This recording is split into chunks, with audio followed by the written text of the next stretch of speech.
पर पॉइंट पता क्या है, सरकार को सिर्फ ये नहीं जानना कि आखिर टैक्स कितना आ रहा है, उसको यहाँ पे ये भी जानना इंपॉर्टेंट है कि कौन सा वेरिएबल चेंज करके टैक्सेस में कितना चेंज आए। तो कोई आपसे पूछे कि लेफर कर्व क्या बताता है?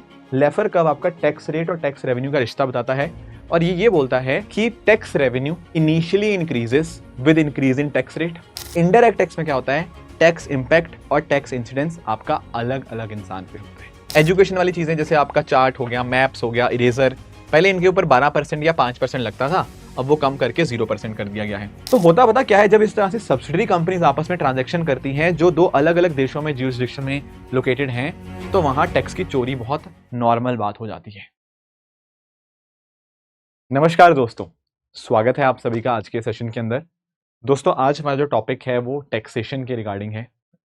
अब लास्ट लेक्चर आपको याद होगा, हमने फिस्कल पॉलिसी के बारे में उसमें डिटेल डिस्कशन किया। हमने डिस्कस किया कि फिस्कल पॉलिसी क्या होती है, सरकार किस किस तरह से खर्चा करती है, कहाँ से पैसा कलेक्ट करती है, एंड इनफैक्ट मैंने जो रिसेंट ट्रेंड्स थे मैंने वो भी आपके साथ डिस्कस किए उसमें। For example revenue receipt, revenue expenditure, capital receipt, capital expenditure, ये सारी बातें हमने तब उसमें डिस्कस की थी। अगर कोई ऐसा स्टूडेंट है जिसने वो लेक्चर नहीं देखा, प्लीज गो थ्रू दैट।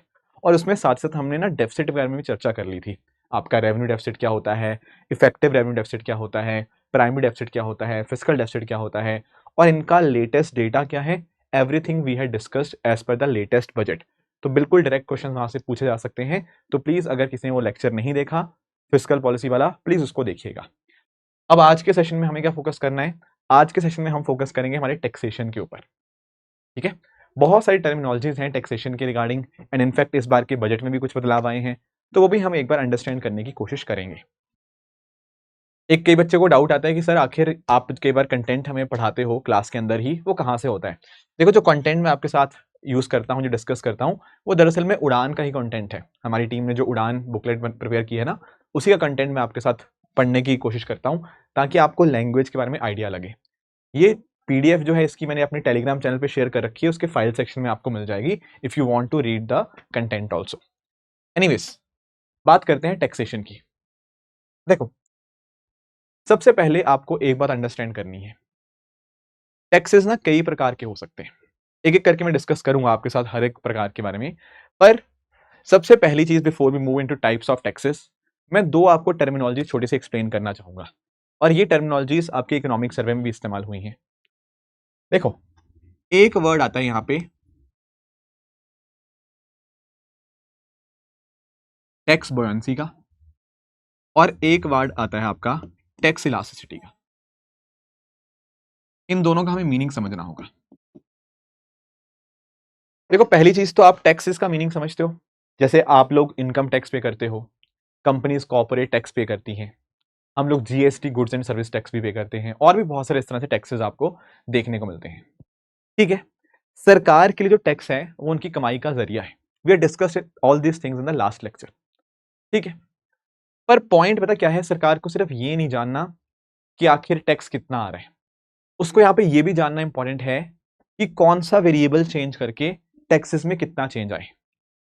एक बहुत इंपॉर्टेंट कॉन्सेप्ट आता है टैक्स बॉयंसी का।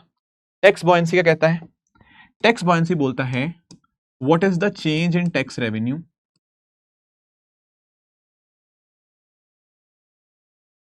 As compare to GDP.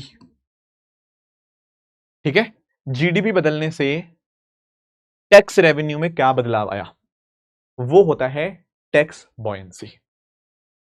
सवाल आता है कि सर क्या जीडीपी बदलने से टैक्स रेवेन्यू बदलना चाहिए? Answer is yes. क्योंकि आप एक बात अंडरस्टैंड करो, जीडीपी है क्या? It is nothing but the sum total value of all final goods and services produced with in the domestic territory of an economy in a particular time period, वही होता है जीडीपी। ठीक है, अगर ये बढ़ेगा, अगर मान लो जीडीपी बढ़ा, तो कहीं ना कहीं हमारे देश के अंदर गुड्स एंड सर्विस का प्रोडक्शन बढ़ रहा है। गुड्स एंड सर्विस का प्रोडक्शन बढ़ रहा है, कहीं ना कहीं लोगों की हो सकता है इनकम उससे बढ़े। Plus at the same time जब लोग वो वस्तुएं खरीदेंगे, उनके ऊपर खर्चा भी कोई ना कोई करेगा, तो वहां जीएसटी भी हो सकता है मिले। तो कहने का पॉइंट पता क्या है, टैक्स बॉयंसी में क्या आया कि कितना टैक्स रेवेन्यू चेंज हुआ as compare to change in GDP. समझे इस बात को? जितनी ज्यादा टैक्स बॉयंसी ज्यादा है उतनी अच्छी बात है, क्योंकि देखो सिर्फ जीडीपी बढ़ना इंपॉर्टेंट नहीं है, जीडीपी बढ़ने के साथ साथ सरकार का रेवेन्यू भी बढ़ना चाहिए। तभी हमारे लिए फायदेमंद है।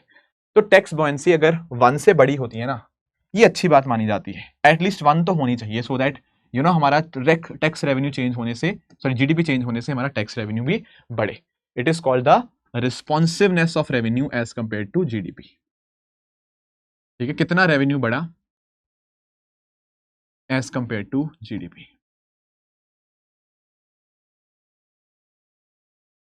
ठीक है, चेंज कितना आया रेवेन्यू में, टैक्स रेवेन्यू में as compare to change in GDP.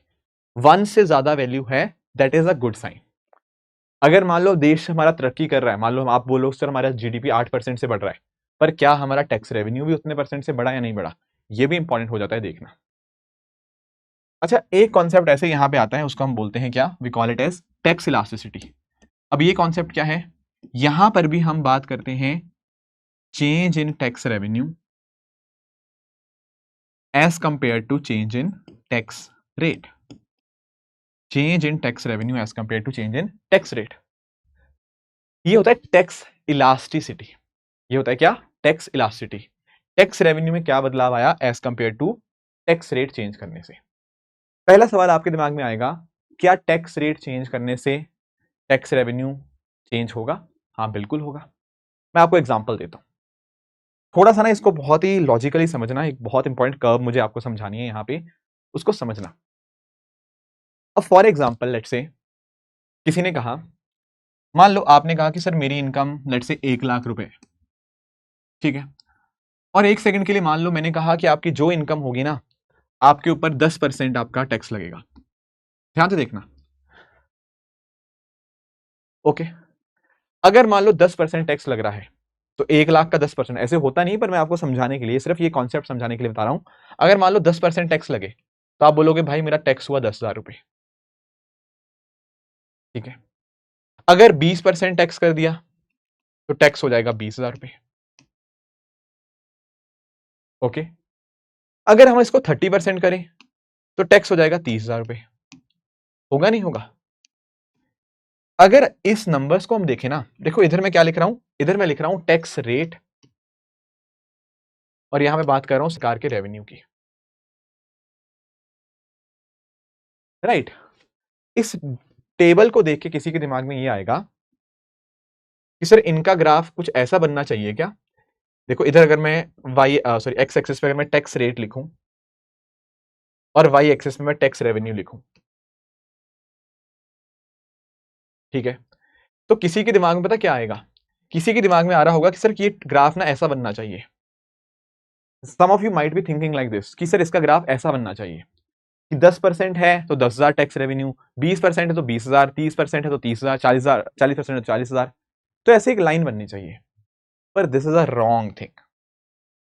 Point आता है क्यों सर ऐसा क्यों नहीं होता? ऐसा होता नहीं है, आपको समझाता हूं क्यों नहीं होता। देखो, होता पता क्या है,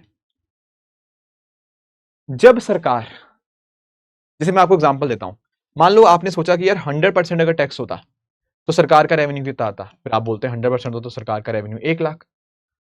पर ये practically this is not right. मैं आपको समझाता हूं क्यों। होता पता क्या है, अगर सरकार आपके ऊपर बहुत ज्यादा टैक्स लगाने की कोशिश करती है, उस केस में क्या करने लग जाते हैं, लोगों के दिमाग में 2 चीजें आएंगी। देखो अगर मान लो मैं 1 लाख रुपए कमा रहा हूं, मैं क्यों कमा रहा हूं? मैं इसलिए कमा रहा हूं ताकि अपने घर का, अपने फैमिली का खर्चा देख पाऊं। मैं इसलिए नहीं कमा रहा कि मैं अपने किसी एक पर्सन को दे पाऊं, हमारे फाइनेंस मिनिस्टर को, टैक्स के फॉर्म में, है ना। देखो टैक्स देना जरूरी है ऑब्वियसली, इसमें तो कोई डाउट नहीं है, बट इतना ज्यादा टैक्स, तो जब बहुत ज्यादा टैक्स रेट हो जाता है ना, लोग कहीं ना कहीं टैक्स की चोरी करने लग जाते हैं। लोगों को लगता है कि ना भाई, अगर इतना ज्यादा टैक्स होगा हम टैक्स नहीं देंगे, हम टैक्स की चोरी करेंगे, तो फिर वो तरीके ढूंढने लग जाएंगे टैक्स चोरी करने के। तो अगर टैक्स रेट बहुत ज्यादा होगा ना, उससे सरकार का रेवेन्यू बढ़ता नहीं, बल्कि उल्टा हो सकता है कम हो जाए, क्योंकि लोग कहीं ना कहीं तरीके ढूंढने लग जाएंगे टैक्स चोरी करने के। दूसरी बात, अगर बहुत ही ज्यादा टैक्स रेट है, तो लोग बोलेंगे यार फिर काम करके फायदा ही क्या? अगर सारा पैसा ही हमें टैक्स रेवेन्यू के फॉर्म में दे देना है किसी को, तो फिर काम करके फायदा ही क्या? लोग ऐसा काम करेंगे जिसमें टैक्स ना लगता हो, या फिर कोई और चीजों की तरफ चले जाएंगे, वो वाला काम नहीं करेंगे जहां टैक्स देना हो। तो होता पता क्या है कि अगर टैक्स रेट बहुत ज्यादा होती है, उस केस में यहां पे सरकार का रेवेन्यू कम हो जाता है। तो अगर मैं इसका सही कर्व आपको बनाने की कोशिश करूं ना, तो आप पता क्या रियलाइज करोगे, आप रियलाइज करोगे कि जो कर्व आता है ना, ये कर्व कुछ ऐसा आता है, यहां पर 0% टैक्स रेट, यहां पर आपका 100% टैक्स रेट। कहने का मतलब स्टार्टिंग में टैक्स रेट बढ़ने से टैक्स रेवेन्यू बढ़ना है, शुरुआत में टैक्स रेट बढ़ने से टैक्स रेवेन्यू बढ़ रहा है, पर एक लेवल के बाद अगर आप टैक्स रेट बढ़ाते जाओगे वहां से टैक्स रेवेन्यू कम होने लग जाता है। उसका रीजन यही है, जितना ज्यादा टैक्स रेट होगा कहीं ना कहीं लोग टैक्स चोरी करने की कोशिश करेंगे, लोग काम कम करना पसंद करेंगे कि इतना ज्यादा टैक्स रेट है, एंड उस चक्कर में क्या होगा, सरकार का रेवेन्यू बढ़ेगा नहीं, फिर आगे कम हो जाएगा। तो बहुत कम टैक्स भी होगा तो भी सरकार की कमाई जीरो, अगर 0% टैक्स है तो सरकार की कमाई जीरो, पर अगर बहुत ज्यादा टैक्स है तो उस केस में भी सरकार की कमाई जीरो। तो ये एक इन्वर्टेड यू शेप आपको देखने को मिलती है between tax rate and tax revenue.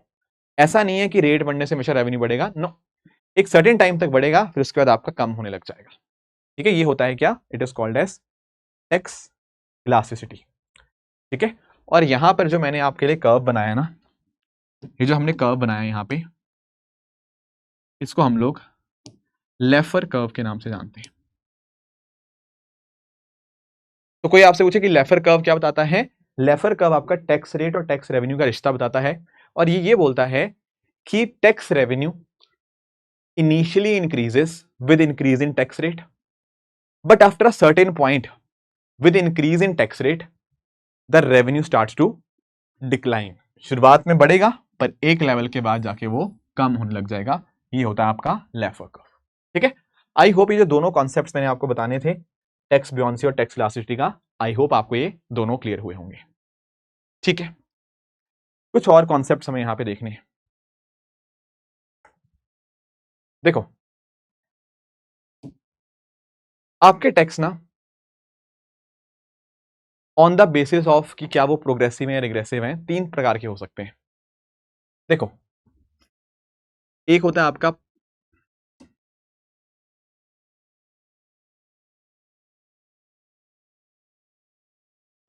Progressive tax,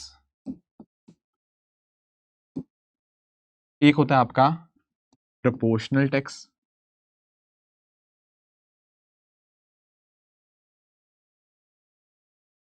और एक होता है आपका रिग्रेसिव टैक्स।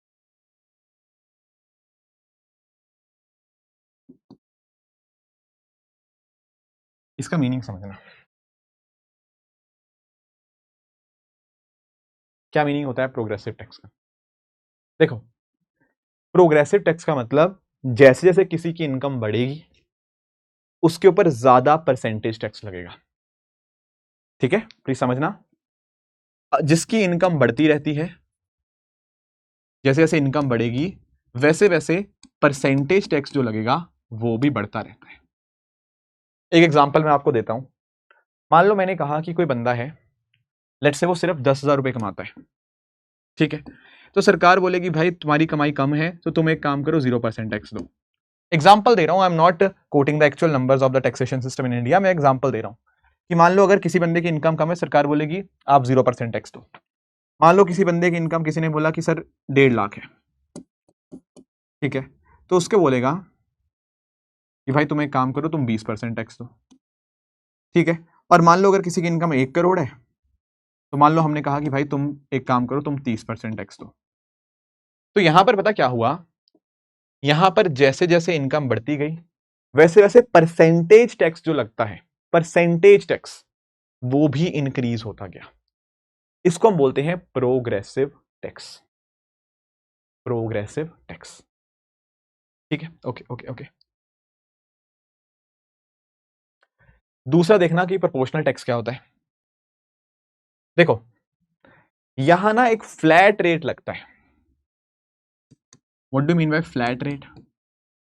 मैंने कहा भाई देखो, मैं मान लो 10% टैक्स लगाऊंगा सब पे। अगर किसी की इनकम, अगर किसी की इनकम 10,000 है तो भाई उसके ऊपर भी 10% टैक्स, किसी की तो मतलब 10% हो गया इसका। किसी की इनकम 1.5 लाख है उसके ऊपर भी 10% टैक्स, किसी की इनकम मान लो 1 करोड़ है तो उसके ऊपर भी 10% टैक्स। तो whatever is your income, हर किसी पे मैं 10% टैक्स लगाऊंगा, बात खत्म। इसको हम बोलते हैं प्रोपोर्शनल टैक्स। अब same flat rate is applicable. उनकी इनकम का एक सर्टेन फिक्स परसेंटेज एप्लीकेबल होता है हर किसी के ऊपर, वो होता है फ्लैट रेट। ठीक है। अच्छा, तीसरा आता है आपका यहाँ पे रिग्रेसिव टैक्स। अब ये क्या होता है रिग्रेसिव? रिग्रेसिव टैक्स में पता क्या होता है? रिग्रेसिव टैक्स में आपका इनकम जिनकी ज्यादा होती है उनको कम परसेंटेज टैक्स रेट देना पड़ता है। The word here is percentage. मैं ये नहीं कह रहा कम टैक्स देना पड़ेगा, मैं कह रहा हूं परसेंटेज टैक्स रेट कम होती है। समझाता हूं कैसे, देखो। जैसे फॉर एग्जांपल अगर मैं आपसे पूछूं, जैसे एक एग्जांपल लेते हैं, एक एग्जांपल लेते हैं। मान लो आपने, चलो पहले मैं आपको ना इनका एग्जांपल देता हूं। पहले इन दोनों का एग्जांपल मुझे बताओ, क्या आपको भारत में कहीं पर प्रोग्रेसिव टैक्स देखने को मिलता है? बिल्कुल देखने को मिलता है। आप लोगों ने इनकम टैक्स सुना है? इनकम टैक्स जो भारत में है वो प्रोग्रेसिव ही है। पता है क्यों? क्योंकि भारत में भी ऐसे ही है कि 12 लाख तक वालों के लिए कोई इनकम टैक्स नहीं, फिर उसके बाद आपका परसेंटेज बढ़ता रहता है, बढ़ता रहता है, बढ़ता रहता है, एंड जैसे जैसे आपकी इनकम बढ़ती रहती है आप 30% स्लैब में आते रहते हो। That is how progressive tax is there in form of income tax. सवाल आता है कि प्रोपोर्शनल टैक्स में क्या होता है? कोई एग्जाम्पल है? देखो, एक्चुअली ना मैं आपको बता देता हूं यहाँ पे। आप लोगों ने कॉर्पोरेट टैक्स सुना है? कंपनीज के ऊपर जो लगता है वो कुछ हद तक प्रोपोर्शनल है। मैं ऐसा नहीं कह रहा कि कंप्लीटली है, क्योंकि उसमें भी दो प्रावधान है, पर एक सिंपल एग्जांपल के तौर पे कुछ हद तक कॉर्पोरेट टैक्स प्रोपोर्शनल टैक्स को रिजेंबल करता है। कंप्लीटली तरह से प्रोपोर्शनल नहीं है, बट उसको कुछ हद तक रिजेंबल करता है। कई बच्चों के दिमाग में आ रहा होगा कि जीएसटी क्या है, प्रोपोर्शनल है या रिग्रेसिव है? प्लीज इस बात को अंडरस्टैंड करना, जीएसटी प्रोपोर्शनल नहीं है, जीएसटी रिग्रेसिव होता है। बहुत लोग कंफ्यूज रहते हैं इसके अंदर, उनको समझ नहीं आता कि जीएसटी रिग्रेसिव कैसे है। मैं आपको एक्सप्लेन करता हूं। देखो, समझाता हूं कैसे है जीएसटी रिग्रेसिव। देखो, मान लो आपने एक लैपटॉप लिया, ठीक है। ये लैपटॉप कितने का था? मान लो 1 लाख रुपए का, ठीक है। और मैंने कहा भाई इसके ऊपर मान लो 18% जीएसटी है, मान लो एक सेकंड के लिए, तो कितने का जीएसटी हुआ, कितना टैक्स हुआ यहाँ पे? 18,000 रुपए। यहां पर इस लैपटॉप पे टैक्स कितना हुआ? 18,000 रुपए। चलो ठीक है। अब मैंने पता क्या किया, ये लैपटॉप मैंने खरीदा, ठीक है, मैंने खरीदा। मेरी इनकम पता कितनी है? मेरी सालाना इनकम है 1.8 लाख। ये मेरी सालाना इनकम है, इतनी मैं एक साल में पैसा कमाता हूं, 1,80,000। अब मैंने कितना टैक्स दिया? मैंने टैक्स दिया 18,000 रुपए। आप मुझे बता सकते हो कि मेरी सैलरी का कितना परसेंटेज टैक्स लगा? मेरी इनकम का कितना परसेंटेज टैक्स लगा? सर देखो, 18,000 रुपए टैक्स लगा आपके ऊपर, 1,80,000 आपकी इनकम थी, तो आपके ऊपर जो टैक्स लगा ना, आपके ऊपर जो टैक्स लगा वो आपका है 10%। ध्यान से सुनो मेरी बात, मैंने ये नहीं कहा कि लैपटॉप पे 10% टैक्स लग रहा है ना, मेरी इनकम का 10% टैक्स में चला गया, ठीक है। ऑन द अदर हैंड, जैसे हम बात करते हैं हमारे अंबानी अडानी जी की। अब अंबानी अडानी जी कितना कमाते हैं? मान लो वो कमाते हैं 1,80,00,000, हालांकि मुझे पता है इससे भी ज्यादा कमाते हैं, पर एक सेकंड के लिए मान लो 1,80,00,000। अब मुझे बताओ अंबानी जी से आप कितना टैक्स लोगे जब ये लैपटॉप खरीदोगे? सर अगर अंबानी जी लैपटॉप खरीदेंगे उनको भी इतना ही, 1 लाख का ही लैपटॉप पड़ेगा, उनको भी 18,000 रुपए ही टैक्स देना पड़ेगा। एग्जैक्टली तो यहां पर इनकी इनकम का कितना परसेंटेज गया टैक्स में? Sir 18,000 by 1,80,00,000। देख लो भाई, जीरो ऊपर नीचे तो नहीं होगी, ठीक है।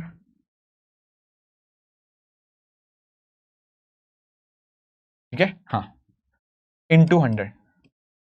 जब आप इसको निकालोगे ये कितना बनेगा? ये आपका 0.1% बनेगा। तो आपने एक बात नोटिस करी, एक मिडिल क्लास बंदे पे उसकी इनकम का 10% टैक्स लगा, एक अमीर इंसान की इनकम पे केवल 0.1% टैक्स लगा। अमीरों पे कम परसेंटेज टैक्स लग रहा है, गरीबों पे ज्यादा परसेंटेज टैक्स लग रहा है। ऐसे कॉन्सेप्ट को हम क्या बोलते हैं? We call it as the regressive tax. कई बार आपने सुना होगा कि जीएसटी का बहुत बुरा प्रभाव आम इंसान के ऊपर पड़ता है, कई बार ये बात बोली जाती है, हालांकि उसके तर्क वितर्क हैं अपने एंड के ऊपर, पर आपको ध्यान ही रखना है कि यहां पर क्या हुआ, जैसे जैसे इनकम जिसकी ज्यादा हुई उसको परसेंटेज टैक्स रेट कम देना पड़ा, जैसे आपका इसमें आपका जीएसटी का एग्जाम्पल है।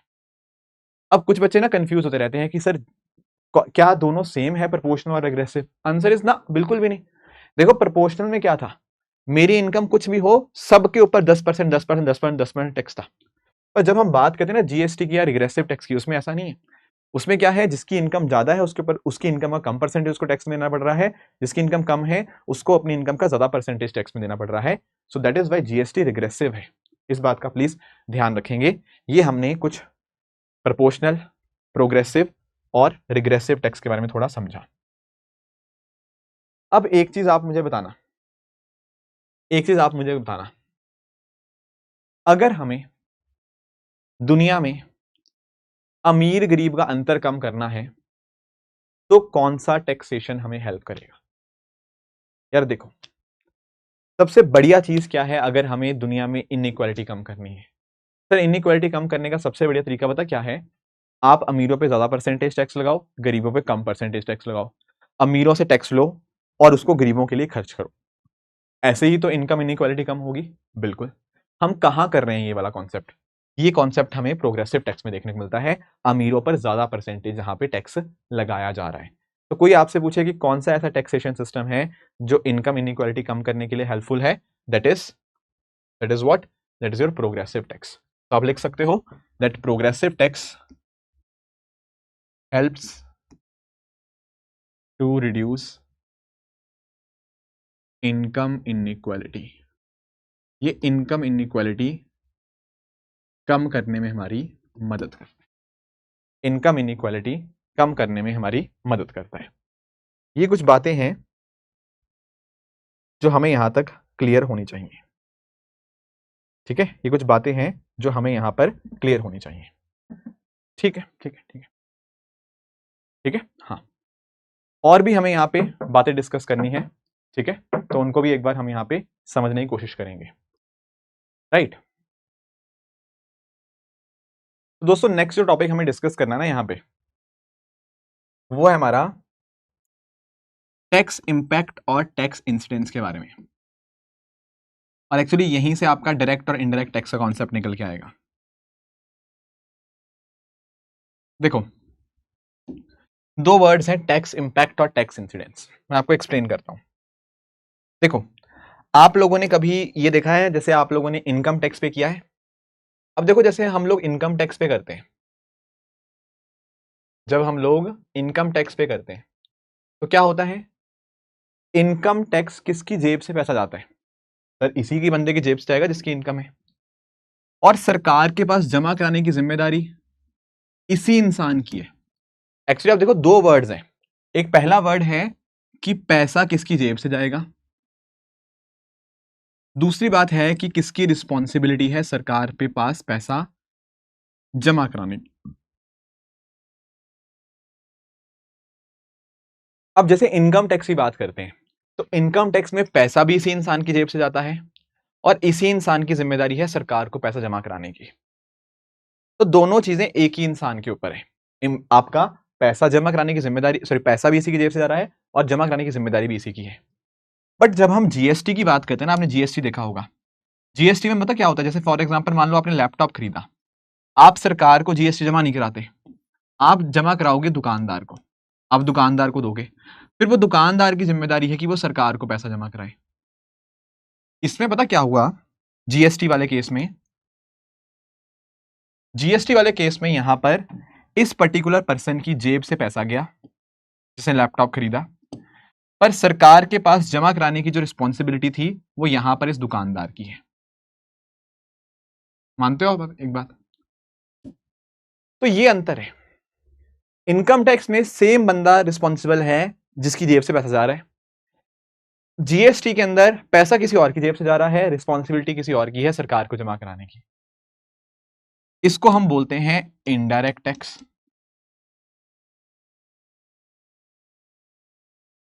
और इसको हम बोलते हैं क्या, we call it as the direct tax. समझे आप मेरी बात? तो पॉइंट पता क्या हुआ, इनडायरेक्ट टैक्स में पैसा किसकी जेब से जाएगा और किसकी जिम्मेदारी है, ये दो अलग अलग एंटिटीज होती हैं। इनकम टैक्स में या डायरेक्ट टैक्स में क्या होता है, पैसा जिसकी जेब से जा रहा है उसी की ही जिम्मेदारी है सरकार के पास पैसा जमा कराने की। ठीक है, तो ये जो वर्ड्स है ना, ये दरअसल में वर्ड्स कुछ और नहीं, जो मैंने आपको समझाया वही है। टैक्स इंपैक्ट का मतलब होता है कि आपका कौन बाउंड है, किसके पास जिम्मेदारी है सरकार को पैसा पे करने की, और टैक्स इंसिडेंस का मतलब होता है बर्डन किसके ऊपर है। तो आपको ध्यान पता क्या रखना है, डायरेक्ट टैक्स में टैक्स इंपैक्ट और टैक्स इंसिडेंस सेम एंटिटी पे है। इनडायरेक्ट टैक्स में क्या होता है, टैक्स इंपैक्ट और टैक्स इंसिडेंस आपका अलग अलग इंसान पे होता है। ये बात आपको यहां पे ध्यान में रखनी है। तो जैसे आपका इनकम टैक्स, आपका कॉर्पोरेट टैक्स, यहां पर दोनों चीजें सेम पर्सन पे है या सेम एंटिटी पे है, जिसकी जेब से पैसा जाएगा उसी की जिम्मेदारी है। पर अगर हम बात करें जीएसटी की, यहां ऐसा नहीं होता, इसलिए GST is called as indirect tax. I hope ये दोनों का अंतर आपको यहां पे क्लियर हुआ होगा। ठीक है, कुछ एग्जांपल्स, या पहले एक काम करते हैं, कुछ एक बार हम कंटेंट पढ़ते हैं। यहाँ पे ना आपका कुछ कंटेंट लिखा हुआ है, मैं भी आपके साथ साथ पढ़ता हूं। क्या लिखा है यहाँ पे, देखो देखो, कह रहा है tax is a financial charge और levy imposed by a government on individual business or other entities. ठीक है, it is a compulsory contribution that citizen and business are required to pay. ये कंपल्सरी होता है, ऐसा नहीं कि सर मेरी मर्जी है मैं टैक्स दूं या ना दूं, नहीं नहीं, अगर आप देश के नागरिक हैं तो डेफिनेटली आपको टैक्स देना ही पड़ेगा अगर आपके ऊपर टैक्स बनता है तो, और यही सरकार के लिए रेवेन्यू का सोर्स है। ठीक है, अब अलग अलग प्रकार के टैक्सेस हो सकते हैं, जैसे एक होता है नेचर के ऊपर बेस्ड, जैसे आपको मैंने बताया डायरेक्ट और इनडायरेक्ट। डायरेक्ट में क्या होगा, जिसका टैक्स इंपैक्ट है वही टैक्स इंसिडेंस है उसी के ऊपर, तो वो हो जाएगा डायरेक्ट टैक्स। इनडायरेक्ट में क्या होगा, यहां पर दोनों अलग अलग होंगे, जैसे जीएसटी का मैंने आपको एग्जांपल दिया। इसके नीचे आएंगे एंटिटीज टैक्स होती है, जैसे एक होता है पर्सनल टैक्स, एक होता है कॉर्पोरेट टैक्स। लोगों के ऊपर होगा पर्सनल टैक्स, कंपनीज के ऊपर होगा कॉर्पोरेट टैक्स। फिर कुछ ऐसे टैक्स होते हैं जो रेवेन्यू कलेक्ट करने के लिए लगाए जाते हैं, कुछ रेगुलेशंस के लिए लगाए जाते हैं, कि मान लो हम चाहते हैं कि किसी चीज की कंजम्पशन कम हो जाए, तो वहां पर उसकी रेगुलेशन के लिए हम टैक्स लगा सकते हैं। फिर कुछ परमानेंट होते हैं, कुछ टेम्परेरी बेसिस पे होते हैं, क्योंकि एक सर्टेन पर्पस के लिए लगाया, जैसे पर्पस मीट हो गया, हमने टैक्स को हटा दिया। फिर प्रोग्रेसिव क्या होते हैं, रिग्रेसिव क्या होते हैं, प्रोपोर्शनल क्या होते हैं, ये भी मैंने आपको बता दिया। फिर लास्ट में आता है एडमिनिस्ट्रेशन के बेस के ऊपर, कुछ सेंट्रल टैक्सेस हो सकते हैं, कुछ आपके स्टेट टैक्सेस हो सकते हैं। सबसे पहली बात तो आप यहां पे अंडरस्टैंड करो, डायरेक्ट टैक्स के एग्जांपल्स।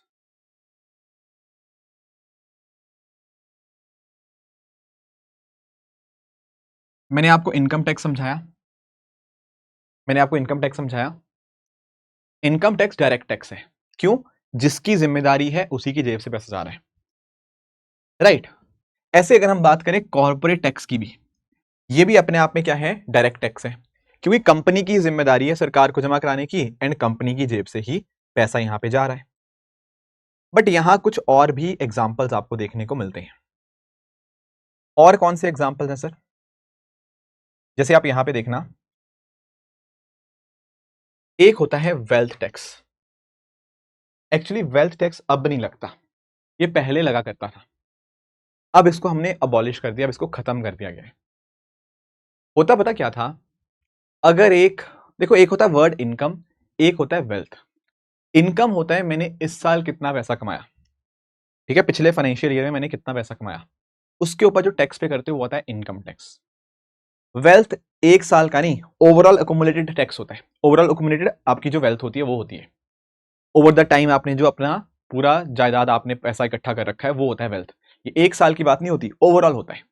तो पहले उसके ऊपर भी टैक्स लगा करता था, बट 2015 में हमने उसको अबॉलिश कर दिया था। तो वेल्थ टैक्स आज के समय नहीं लगता, पर होता ये भी डायरेक्ट टैक्स ही है, क्योंकि जिसके पास वेल्थ है उसी का बर्डन है सरकार को जमा कराने का, और उसी की जेब से पैसा जाएगा।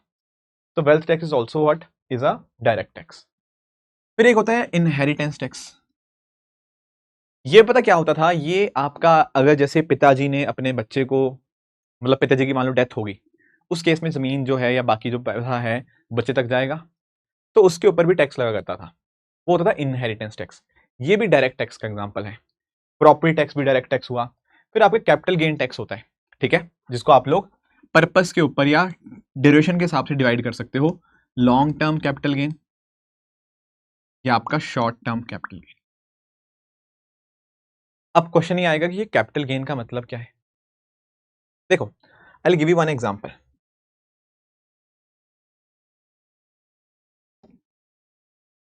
लेट्स से एक पेंटिंग है,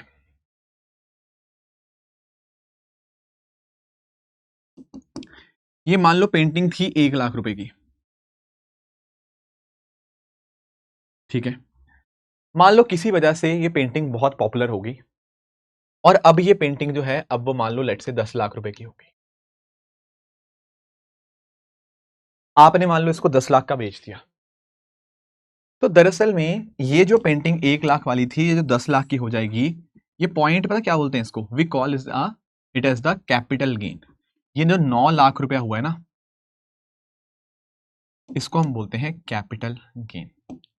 और स्वाभाविक है कि अगर कैपिटल गेन होगा तो सरकार उसके ऊपर फिर टैक्स भी लगाएगी, उसी को हम बोलते हैं कैपिटल गेन टैक्स। अगर छोटे समय के लिए है तो शॉर्ट टर्म कैपिटल गेन, लंबे समय के लिए होगा तो लॉन्ग टर्म कैपिटल गेन। ये छोटा समय लंबा समय अलग अलग टाइप्स ऑफ एसेट्स के लिए अलग अलग होता है। प्रॉपर्टी के लिए अलग होता है, शेयर्स के लिए अलग होता है। तो वो उस डिबेट में हमें नहीं जाना, किसी जगह 1 साल होता है, किसी जगह 3 साल होता है, we don't need to go into debate. But point आता है कि ये कैपिटल गेन चाहे शॉर्ट टर्म हो चाहे लॉन्ग टर्म हो, ये भी अपने आप में डायरेक्ट टैक्स ही है। यहां देखो क्वांटिटी चेंज नहीं हुई, आप प्लीज समझना। ऐसा नहीं था कि एक पेंटिंग जगह 10 पेंटिंग बेची ना, पेंटिंग एक ही थी, मतलब पेंटिंग की क्वांटिटी उतनी ही थी, बस उसकी वैल्यू एप्रिशिएट हुई। इसी को हम बोलेंगे क्या, will call it as capital gain. तो ये भी अपने आप में क्या है, it is also a kind of a direct tax. ठीक है, एक और मुझे एग्जांपल देना आपको यहां पे डायरेक्ट टैक्स का, उसको हम बोलते हैं क्या, एसटीटी।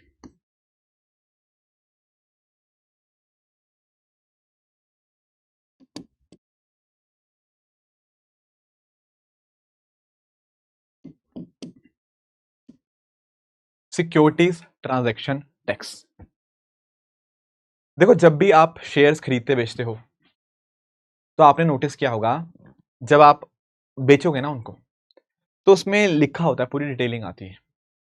तो उस टाइम के ऊपर भी आप क्योंकि उस शेयर्स की सेलिंग में एंगेज हुए हो ना, तो वहां पर आपके ऊपर एक टैक्स लगाया जाता है, उसको हम बोलते हैं सिक्योरिटी ट्रांजैक्शन टैक्स।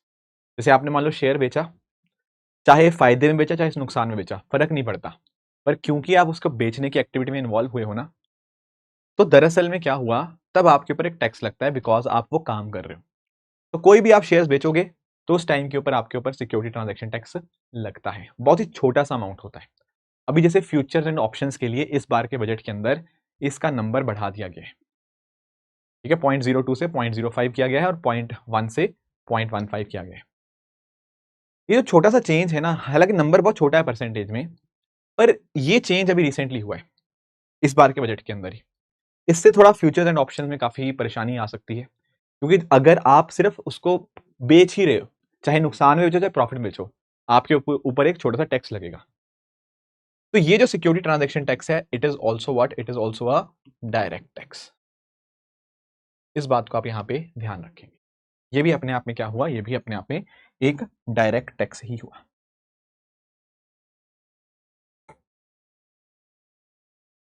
ठीक है, यहां पढ़ो इसको एक बार, क्या कह रहे हैं। A direct tax is a type of tax that is levied directly on the income, wealth, or property of individuals or organization. Unlike indirect taxes which are levied on goods and services, goods and services में GST लगता है, indirect tax. Direct taxes are paid directly by the government. यहां बीच में कोई नहीं है, directly आप ही पे करोगे सरकार को। ठीक है, एक दो छोटी छोटी बातें और हैं, जैसे भारत में जो भी आपने एलाइड एग्रीकल्चर एक्टिविटीज जैसे पोल्ट्री फार्मिंग, वूल रेयरिंग से आपको जो पैसा मिला, उसके ऊपर कोई टैक्स नहीं लगता। बाकी जो आपकी रूरल जमीन है, एग्रीकल्चर जमीन है, उसको हम कैपिटल नहीं मानते under the provision of income tax act. ये भी बात आप यहां पे ध्यान रख सकते हो। ठीक है सर, ठीक है, ये बातें हमें क्लियर हुई, हमें डायरेक्ट टैक्स का थोड़ा आइडिया लग गया। ठीक है, तो ये डायरेक्ट टैक्स को देखता कौन है, कौन इसका पूरा का पूरा मतलब यहाँ पे एडमिनिस्ट्रेटिव स्ट्रक्चर क्या है इसका, तो आपके यहाँ पे सीबीडीटी है, central board of direct taxes. कल को आप लोग आईआरएस ऑफिसर बनोगे तो यहाँ पर भी आपको काम करने का मौका मिलेगा। तो मिनिस्ट्री ऑफ फाइनेंस के अंतर्गत ये central board of direct taxes है, यही रिस्पॉन्सिबल है डायरेक्ट टैक्सेस के एडमिनिस्ट्रेशन के रिगार्डिंग। ठीक है, हाँ। इन कॉन्सेप्ट्स पे भी आऊंगा, जैसे यहां पे आप एक बार पहले एसटीटी पढ़ लो, पहले आप लोग एक बार एसटीटी पढ़ लो, security transaction tax. It is the tax imposed on buying and selling of securities on Indian stock exchange. It applies to transaction in stocks, bonds and funds, इनके लिए एप्लीकेबल यहाँ पे होता है, इसको बोलते हैं सिक्योरिटी ट्रांजैक्शन टैक्स। मैंने आपको कैपिटल गेन टैक्स भी बताया, tax on profit from selling assets. देखो प्लीज एक बात अंडरस्टैंड करना, कैपिटल गेन टैक्स तभी लगेगा जब आप उस प्रोडक्ट को सेल करोगे। मान लो आपके पास पेंटिंग थी 1 लाख की, आज उसकी कीमत 10 लाख हो गई है, पर आपने अभी बेचा नहीं, तो आपके ऊपर कोई टैक्स नहीं लगेगा। जब आप उसको बेचोगे ना, तो देखा जाएगा कितना एप्रिसिएशन हुआ उसका, उसके ऊपर जो टैक्स लगेगा वो होगा कैपिटल गेन टैक्स। ठीक है, तो ये भी स्टॉक, बॉन्ड, रियल एस्टेट, इन सब के लिए यहां पे हो सकता है। ये बात थी डायरेक्ट टैक्स के बारे में। ये कुछ करंट अफेयर्स हैं, इनके ऊपर भी मैं आऊंगा एक एक करके कि ये क्या मुद्दे हैं, पर उससे पहले हम एक बार इनडायरेक्ट टैक्स को भी डिस्कस कर लेते हैं। देखो इनडायरेक्ट टैक्स का सबसे बढ़िया एग्जांपल जो है वो आपका जीएसटी है, गुड्स एंड सर्विसेज टैक्स।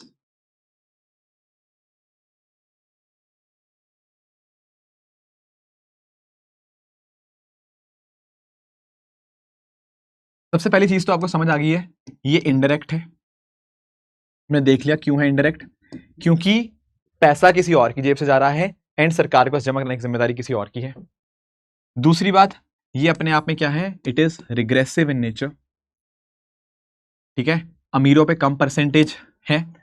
आपके दिमाग में आ रहा होगा कि सर देखो पार्ले जी तो सेम आता है, चाहे वो कोई मर्जी खरीदे, बात आपकी ठीक है, पार्ले जी सेम रेट में आएगा सबके लिए, पर पॉइंट पता क्या है, अमीरों की इनकम का कम परसेंटेज होगा, एक गरीब की इनकम का ज्यादा परसेंटेज होगा, इसलिए इसको हम यहाँ पे रिग्रेसिव बोलते हैं।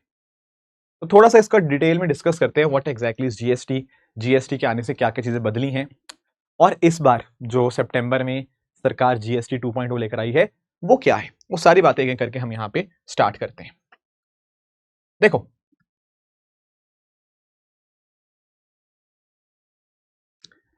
देखो पहले पता क्या था, पहले बहुत सारे टैक्सेस लगा करते थे। ठीक है, मान लो आपने कोई प्रोडक्शन किया, ठीक है, तो एक्साइज ड्यूटी लगेगा, फिर आपने यहां पर उसको सेल किया, तो आपके ऊपर यहां पे सेल्स टैक्स लगेगा, सेंट्रल सेल्स टैक्स आपके ऊपर लगता था, सर्विस ड्यूटी लगती थी आपके ऊपर, चुंगी टैक्स जो होता है आपका वो सब लगता था, तो बहुत सारे एंट्री टैक्स हो गया, तो there were different different taxes which were being levied. अब इससे एक तो प्रॉब्लम थी कॉम्प्लेक्सिटी ऑफ टैक्सेस की, इतने ज्यादा टैक्सेस हो चुके थे कि समझ ही नहीं आता था, हर एक स्टेट अपने अपने हिसाब से टैक्स लगाता रहता था, तो पूरा देश ऐसे बटा हुआ था कि ऐसे लगता था कि हर एक स्टेट अपना अपना टैक्स लगा रही है, तो ईज ऑफ डूइंग बिजनेस के अगेंस्ट था। दूसरी एक बहुत बड़ी प्रॉब्लम पता क्या थी, जीएसटी से पहले आपका एक बहुत इशू था कास्केडिंग ऑफ टैक्सेस का।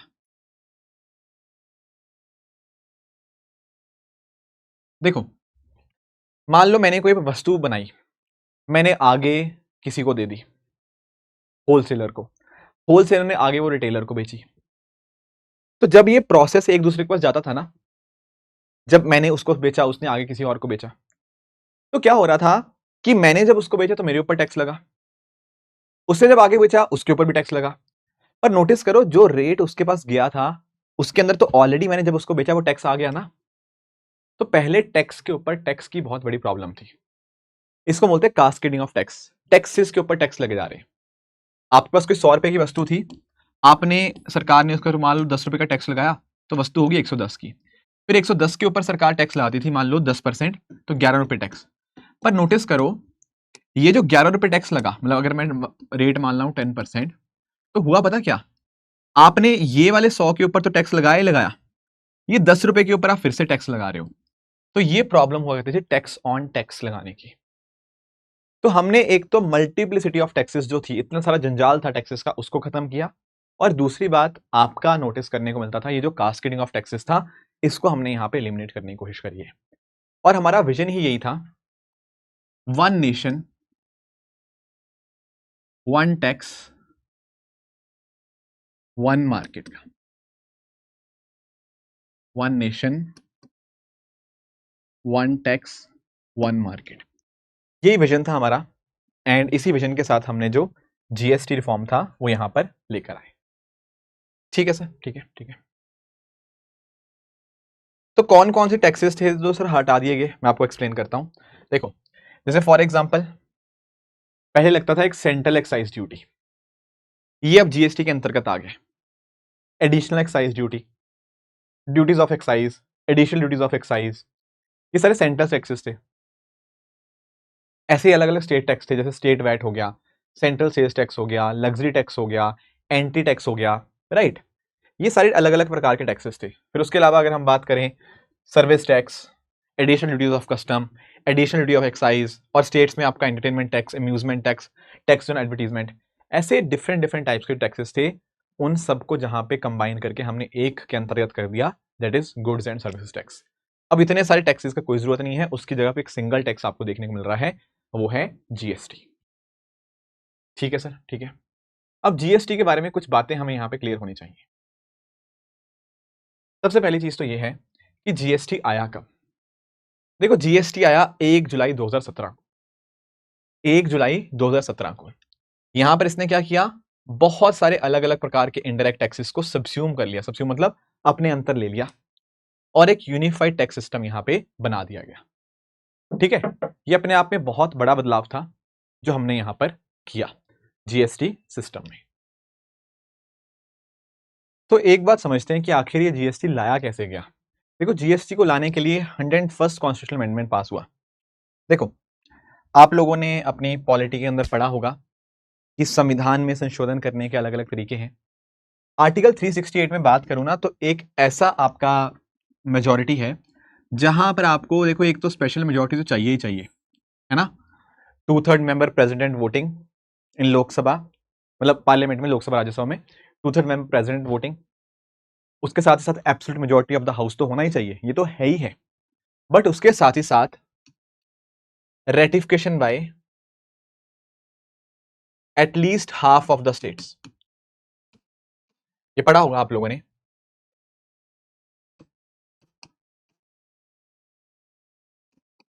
यस, तो जीएसटी लाने के लिए दरअसल में ये वाला इस्तेमाल हुआ था, जहां पर रेटिफिकेशन चाहिए थी कम से कम आधी स्टेट्स की। ये क्यों सर इस्तेमाल हुआ, आप लोग जानते होंगे कि जब भी आपका फेडरलिज्म के साथ कोई छेड़खानी होती है ना, उसके लिए यही मेजॉरिटी चाहिए होती है, पता पड़ा होगा आप लोगों ने पॉलिटी के अंदर। तो यहां पर भी क्या हुआ, देखो, जीएसटी आने से, जीएसटी आने से आपके सेंट्रल टैक्सेस, स्टेट टैक्सेस एक सिंगल टैक्स के अंदर सब्स्यूम हो गए। तो कहीं ना कहीं राज्य सरकारों की जो टैक्स लगाने की पावर थी, क्या वो उनसे दूर नहीं जा रही थी? बिल्कुल। सो दैट इज वाई यहां पर इस पर्टिकुलर जीएसटी को लाने के लिए हमने यहां पर ये अमेंडमेंट किया, 101st कॉन्स्टिट्यूशनल अमेंडमेंट। और इसी अमेंडमेंट के माध्यम से एक बॉडी बनती है जिसको हम जानते हैं जीएसटी काउंसिल। तो कोई आपसे पूछे जीएसटी काउंसिल कैसी बॉडी है, क्या ये स्टैट्यूटरी है? नहीं भैया, ये एक अपने आप में कॉन्स्टिट्यूशनल बॉडी है। ठीक है, आर्टिकल 279A अगर आप नोटिस करोगे ना,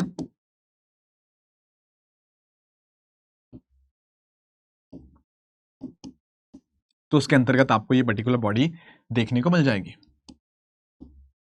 तो 101st कॉन्स्टिट्यूशनल अमेंडमेंट से ये बॉडी बनी जीएसटी काउंसिल। ठीक है, तो 2003 में रिकमेंडेशन आया था केलकर टास्क फोर्स का कि ऐसा जीएसटी होना चाहिए। तो देखो, एक्चुअली ना बात कई सालों से हो रही है, मनमोहन सिंह जी के टाइम के ऊपर भी कोशिश करी गई जीएसटी का जैसा सिस्टम लाने की, पर फाइनली जाके 2016-17 के अंदर हमारे पास ये सिस्टम आता है।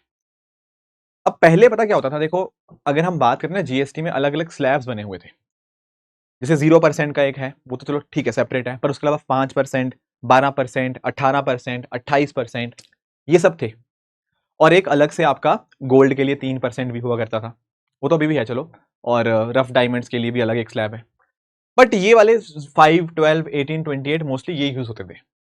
पर अभी क्या हुआ, यहाँ पे जो सरकार ने जीएसटी 2.0 लेकर आई, उसमें क्या किया, 5% वाली कुछ ऐसी चीजें उनको 0% में कर दिया, और जो ज्यादातर 12% वाली थी, उनको ज्यादातर चीजों को हमने यहाँ पे 5% में डाल दिया।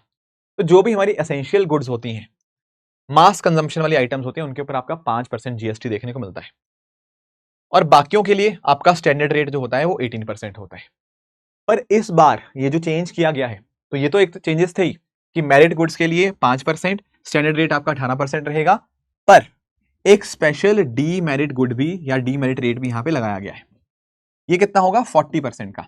आपकी ऐसी वस्तुएं जो कहीं ना कहीं सिन गुड्स हैं या लग्जरी गुड्स हैं, टबैको हो गया, पान मसाला हो गया, हाई एंड व्हीकल्स हो गए, एरेटेड ड्रिंक्स हो गया, जो हमारी सेहत के लिए अच्छी नहीं है या फिर लग्जरी वाली गुड्स हैं, उनके ऊपर यहां पर एक स्पेशल 40% का आपको यहां पे देखने को मिलेगा। बाकी जो कंपनसेशन सेस था वो इसी के अंदर 40% वाली डीमेरिट रेट के अंदर ही ला दिया गया है। ये बड़े बदलाव थे। पर सिर्फ इतना ही नहीं था, मैं आपको कुछ और बातें भी बताता हूं कि और क्या चेंज हुआ है इस बार।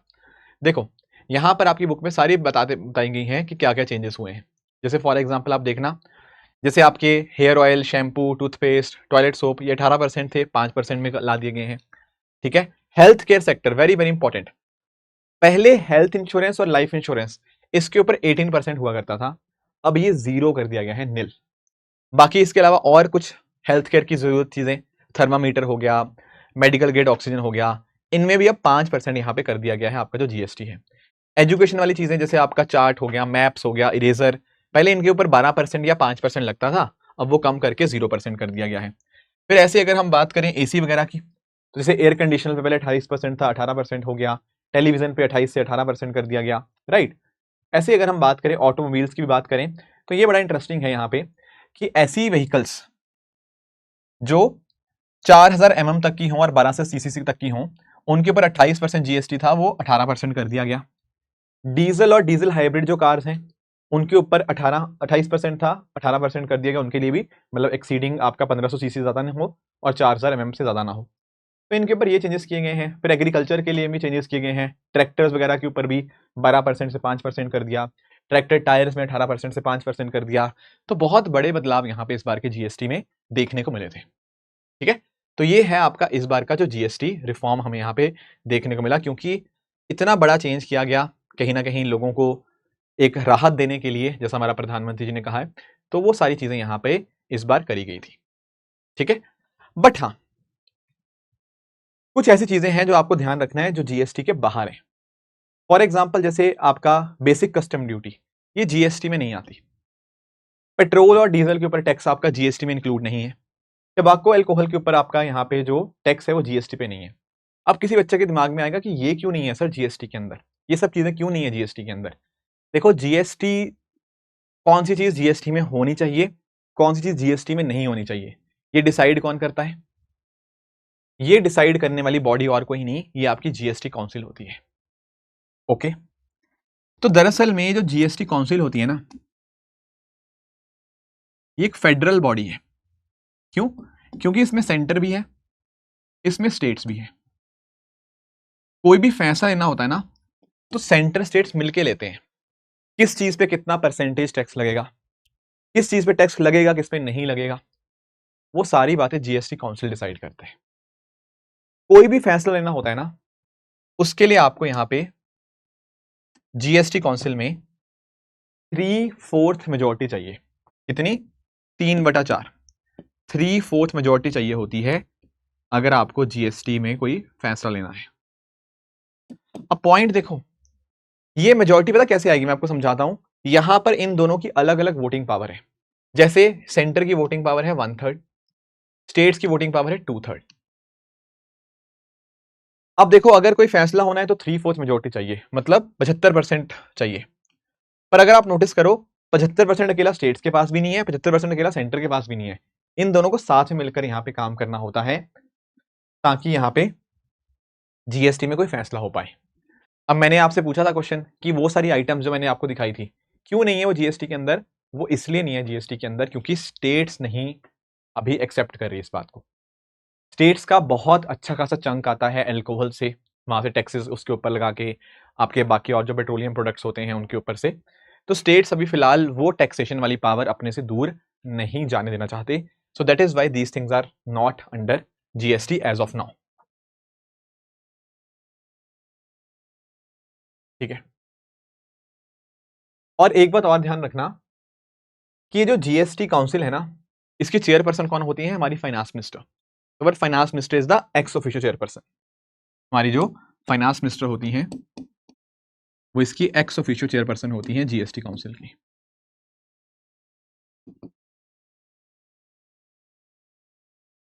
एक बात और ध्यान देना ये जो जीएसटी काउंसिल है ये अपने आप में कैसी बॉडी है? It is a recommendatory body. ये कैसी बॉडी है? रिकमेंडेटरी बॉडी है। ठीक है, ये सुप्रीम कोर्ट ने यहां पे कंफर्म कर दिया है। चलो, ये एक बेसिक आइडिया हुआ इन चीजों के बारे में क्या चेंजेस हुए थे, बट हमें कुछ इसके रिगार्डिंग कुछ टर्मिनोलॉजीज और भी पढ़नी है। एक एक करके इन लाइंस का मीनिंग समझते हैं। देखो प्लीज इधर देखना, हर एक लाइन का मीनिंग बड़ा इंटरेस्टिंग है। मैं आपको एक एक लाइन का मीनिंग समझाने की कोशिश करूंगा। भले ही लाइन ये एक एक लिखी हुई है पर इनका मीनिंग बहुत इंपॉर्टेंट है। क्या कह रहा है पहली लाइन? टाइप।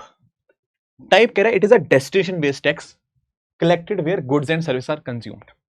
प्लीज सुनना, एक होता है कहां पर वस्तु बनी, वो था सोर्स, और एक होता है कहां पे उसको कंज्यूम किया गया, वो होता है डेस्टिनेशन। जीएसटी अपने आप में एक डेस्टिनेशन बेस्ड टैक्स है। फॉर एग्जाम्पल मान लो कोई वस्तु बनी महाराष्ट्र के अंदर, बनी महाराष्ट्र में, पर वो सेल हुई लेट से आपका बिहार के अंदर, तो इस केस में क्या होगा? कंजम्पशन कहां पर है? बिहार में कंजम्पशन है। तो ये दरअसल में ना यहाँ पे दो स्टेट्स हैं, महाराष्ट्र और बिहार, इसके ऊपर इंटीग्रेट जीएसटी लगता है, आईजीएसटी। वो आगे शेयर होगा सेंटर में और स्टेट्स में। पॉइंट आता है किस स्टेट में शेयर होगा? आंसर इज बिहार के पास जाएगा पैसा। क्यों जाएगा? क्योंकि कंजम्पशन बिहार में हुआ, तो it is a consumption based tax, it is a destination based tax. ये बात आप ध्यान में रखेंगे। तो पहली बात आपको समझ आ गई कि वहां कलेक्ट होगा जहां गुड्स या सर्विस का कंजम्पशन हुआ, ना कि जहां पर मैन्युफैक्चर हुआ। तो प्लीज समझना, कई बार ना इस पे डाउट भी था जब स्टार्टिंग आई थी जीएसटी की, कि महाराष्ट्र ने बहुत वो किया था इसका विरोध, गुजरात ने भी कुछ हद तक कहा था कि यार देखो हमारे यहां मैन्युफैक्चरिंग ज्यादा होती है, आप अगर मैन्युफैक्चरिंग स्टेट को फायदा नहीं दोगे तो गलत नहीं हो जाएगा, राइट?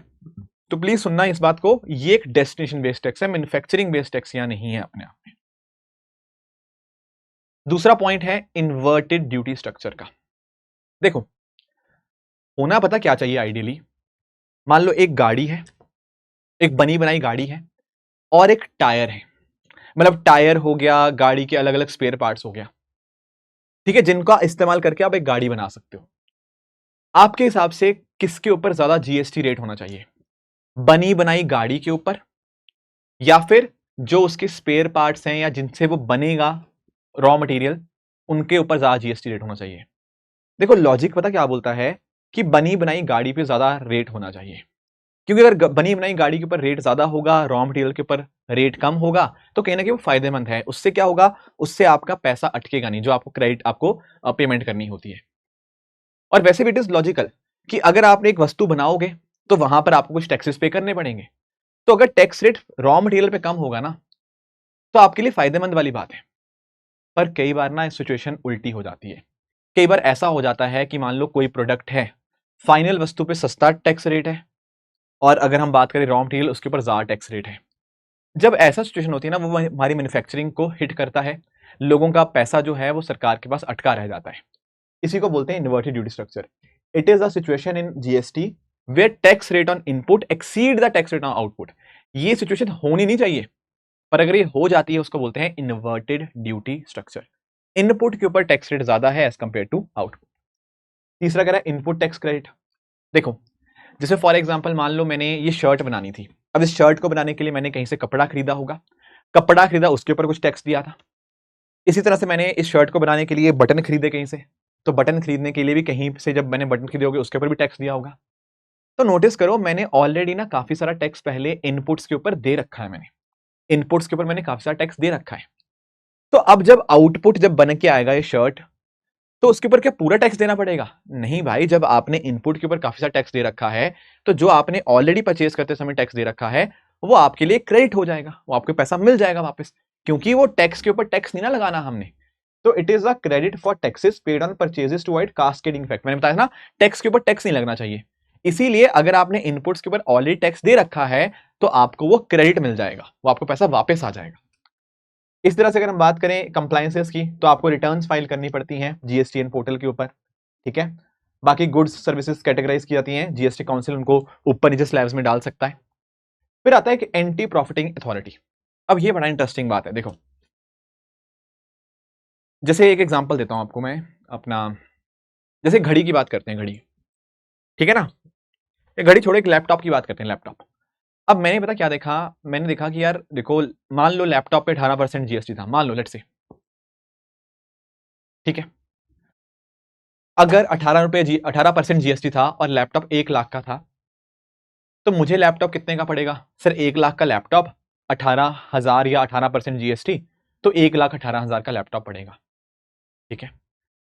मान लो सरकार ने बोला कि नहीं यार, इसको 18% नहीं 5% कर दो, तो अब मुझे लैपटॉप कितने का पड़ना चाहिए सर? 1 लाख का लैपटॉप है, 5% मतलब 5,000 जीएसटी, तो 1,05,000 का पड़ना चाहिए। पर मान लो कंपनी ने पता क्या किया, कंपनी हमारे से भी दुगनी तेज निकली, कंपनी ने लैपटॉप ही 1 लाख वाला 1,10,000 का कर दिया। अब 1,10,000 के ऊपर 5% लगेगा, वो कहीं ना कहीं आपका 1,15,500 हो जाएगा। तो नोटिस करो, सरकार ने जीएसटी रेट कम क्यों किया? सरकार ने जीएसटी रेट इसलिए कम किया ताकि उसका फायदा लोगों तक पहुंच पाए। पर कंपनी ने पता क्या किया, लोगों तक फायदा पहुंचने नहीं दिया, उसने अपने प्रोडक्ट का दाम बढ़ा दिया जानबूझ के। इसी को बोलते हैं एंटी प्रॉफिटेरिंग।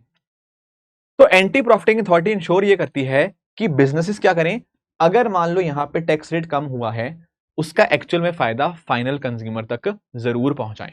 ये होता है आपका एंटी प्रॉफिटेरिंग अथॉरिटी। बाकी एक टर्म है यहाँ पे डुअल जीएसटी मॉडल। इसका मतलब क्या है, सेंट्रल गवर्नमेंट भी स्टेट गवर्नमेंट भी सेम टैक्स बेस के ऊपर यहाँ पे जीएसटी लगाती है, वो है डुअल जीएसटी मॉडल। फिर एक आता है जीएसटी काउंसिल, ये मैंने आपको बता दिया कि कैसे अलग अलग रिकमेंडेशंस देती है, ये रिकमेंडेटरी बॉडी है। फिर आता है आपका इंटीग्रेट जीएसटी। अगर कोई इंटर स्टेट ट्रांजेक्शन, जैसे महाराष्ट्र से बिहार कोई वस्तु गया है, ये इंटर स्टेट ट्रांजेक्शन हुआ ना, तो ये आपका इंटीग्रेट जीएसटी उसके ऊपर लगता है और ये सेंटर और स्टेट्स के बीच में शेयर होता है।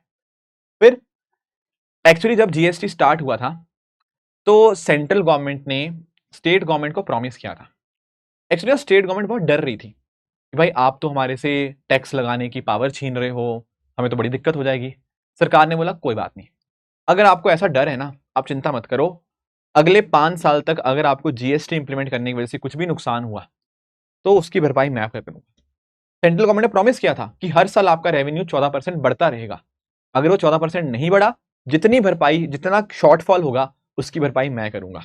ये था आपका कंपनसेशन टू स्टेट्स, जिसको आप लोग जीएसटी कंपनसेशन सेस के नाम से जानते हो, जो इस पर्पस के लिए लगाया गया था। फिर आपके ई वे बिल होते हैं, ठीक है ना, आपका जीएसटीएन हो गया, ये सारी बातें हैं। तो ये कुछ जीएसटी के रिगार्डिंग कुछ इंपॉर्टेंट टर्मिनोलॉजीज थी जो आपको यहाँ पे पता होनी चाहिए। ठीक है सर, ये तो बात क्लियर है यहाँ पे, ये वाली बात तो यहाँ पे क्लियर है। पर देखो कुछ और भी टर्म्स हैं एडिशनल टैक्सेस के बारे में, जिनका हमें एक आइडिया होना चाहिए।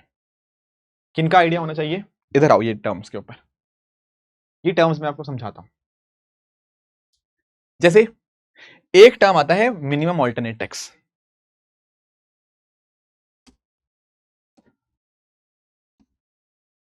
मैट।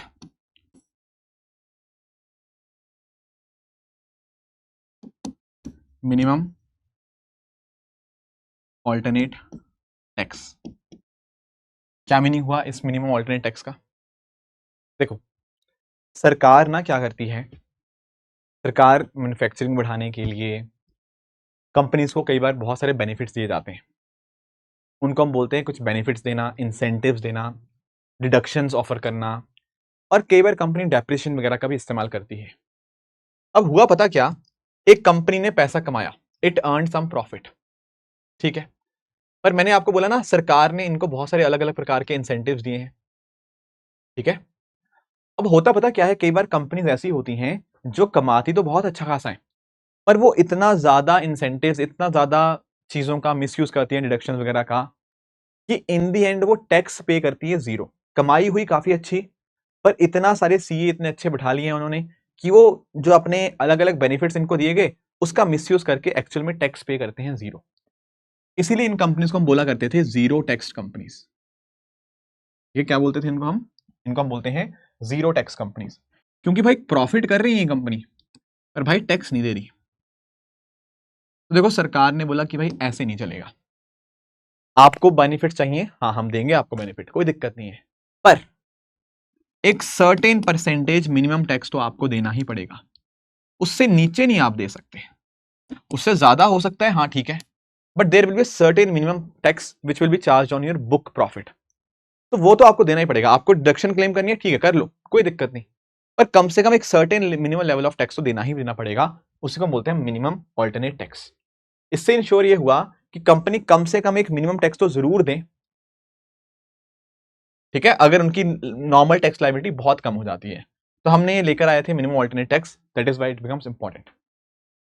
एक होता है डिविडेंड डिस्ट्रीब्यूशन टैक्स, होता नहीं है, होता था। देखो पहले पता क्या था, मैं आपको एक्सप्लेन करता हूं।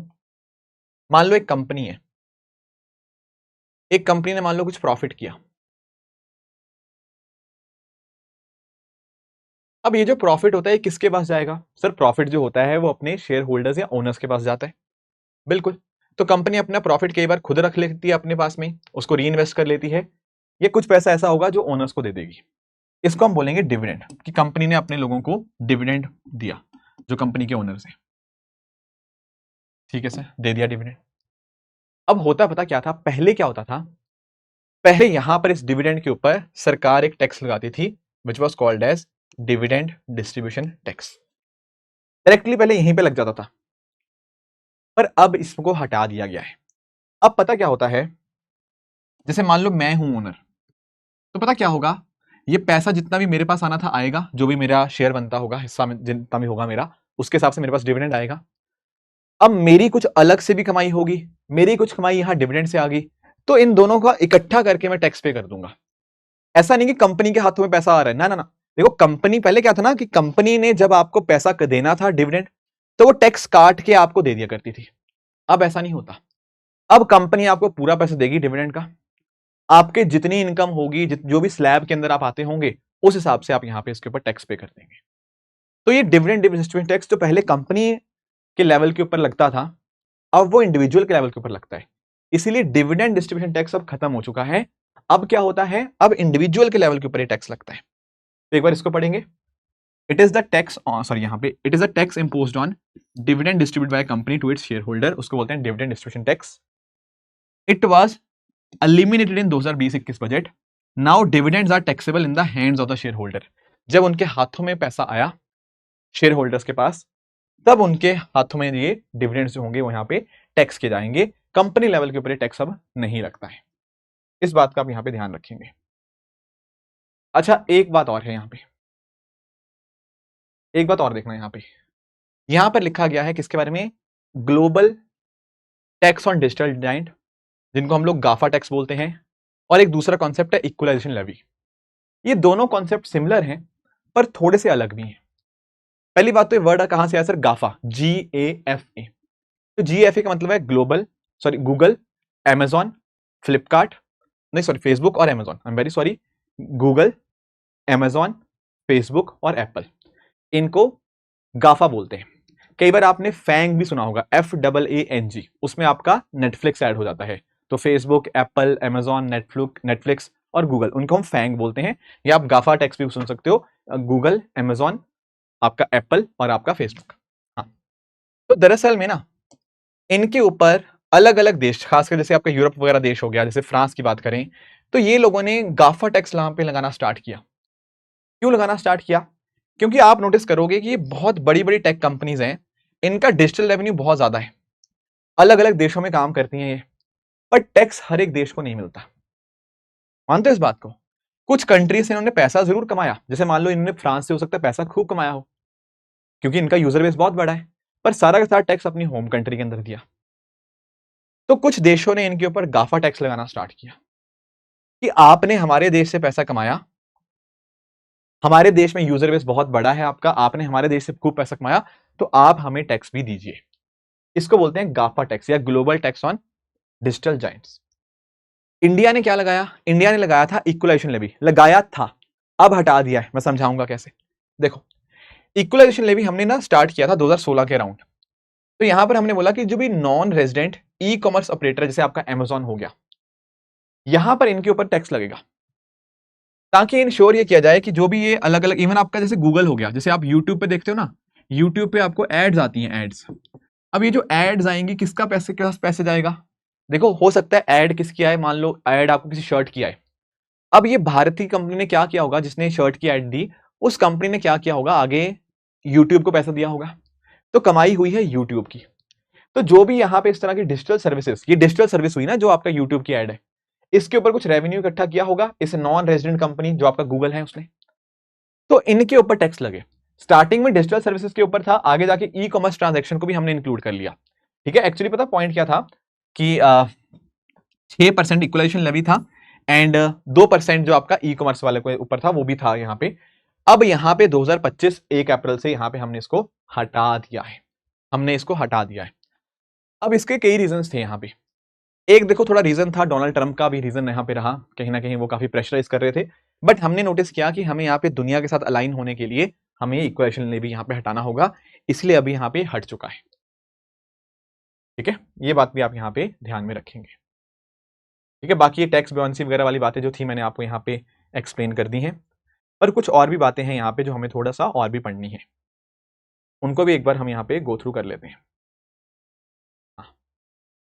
इन बातों को एक बार अंडरस्टैंड करते हैं कि आखिर ये वाले कॉन्सेप्ट्स क्या हैं, what do mean by these terms, base erosion and profit shifting. समझते हैं इस बात को। देखो आप लोग टैक्स हेवन कंट्री समझते हो? टैक्स हेवन ऐसे देश होते हैं जहां पर टैक्स रेट बहुत ही कम होता है, 0% भी हो सकता है या ना के बराबर होगा, 2% 3%, बहुत ही ना के बराबर।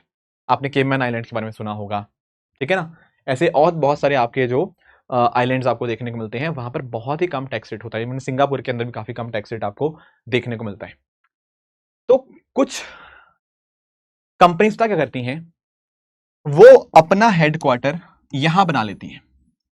वो क्या दिखाएंगी, वो दिखाएंगी कि कंपनी का ऑफिस जो है वो यहां पर है, इस टैक्स हेवन कंट्री में, जहां पर लेट से टैक्स रेट केवल 2% है। ठीक है, ऑफिस होगा कुछ नहीं, एक कमरा रेंट पे ले लिया होगा, बस वहां पे एक छोटा सा ऑफिस बना दिया होगा बस, बाकी सारा काम लेट से वो इस देश में कर रही है, मान लो इंडिया के अंदर।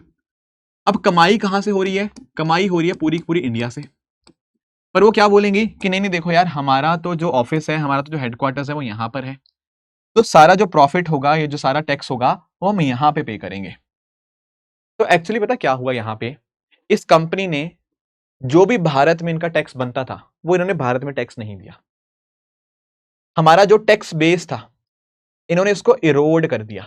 इसको हम क्या बोलते हैं, we call it the term as base erosion. Base को इन्होंने इरोड कर दिया। कैसे इरोड कर दिया, प्रॉफिट शिफ्ट करके। जब उन्होंने एक नॉर्मल ज्यूरिसडिक्शन कंट्री से टैक्स हेवन ज्यूरिसडिक्शन कंट्री में यहां पे पैसे को भेजा, जो प्रॉफिट है वो यहां पे इन्होंने शिफ्ट किया, तो ये कॉन्सेप्ट सामने आता है, base erosion and profit shifting. It is called as BEPS. Let us understand using the text here. देखो, BEPS refers to strategies, ऐसी स्ट्रेटेजी जो कि मल्टीनेशनल कंपनीज यहां पे इस्तेमाल करती हैं ताकि अपने प्रॉफिट को वो शिफ्ट कर पाए। कहां से, जहां पर हाई टैक्स ज्यूरिसडिक्शन है जैसे India, to low tax ones, ताकि उनका ओवरऑल टैक्स बर्डन कम हो पाए। इंडिया में हो सकता है 25% टैक्स था, दूसरे देश में 3% टैक्स था, तो उन्होंने हाई टैक्स ज्यूरिसडिक्शन, भारत जो है हाई टैक्स ज्यूरिसडिक्शन से अपना प्रॉफिट लो टैक्स ज्यूरिसडिक्शन में यहां पे ट्रांसफर कर दिया। इसी को बोलते हैं base erosion and profit shifting. ठीक है, OECD का फ्रेमवर्क जो है वो यहां पे बात करता है कि देखो, अगर हम बात करें तो OECD का ये जो प्रोजेक्ट है, इट प्रोवाइड्स गाइडलाइंस कि कैसे आप इस टैक्स अवॉइडेंस को यहां पे रोक सकते हो, क्योंकि इससे कहना कि गवर्नमेंट का रेवेन्यू है वो कम होता है एक तरह से। ठीक है, एंड इनफैक्ट यहाँ पे ट्रांसपेरेंसी रिक्वायरमेंट्स हो गया, कंट्री बाय कंट्री रिपोर्टिंग हो गया, हर एक चीज यहाँ पे देखी जाती है। और इनफैक्ट ना हमारे पास एक यहाँ पे ग्लोबल मिनिमम कॉर्पोरेट टैक्स है, GMCT। इसको पहले समझते हैं।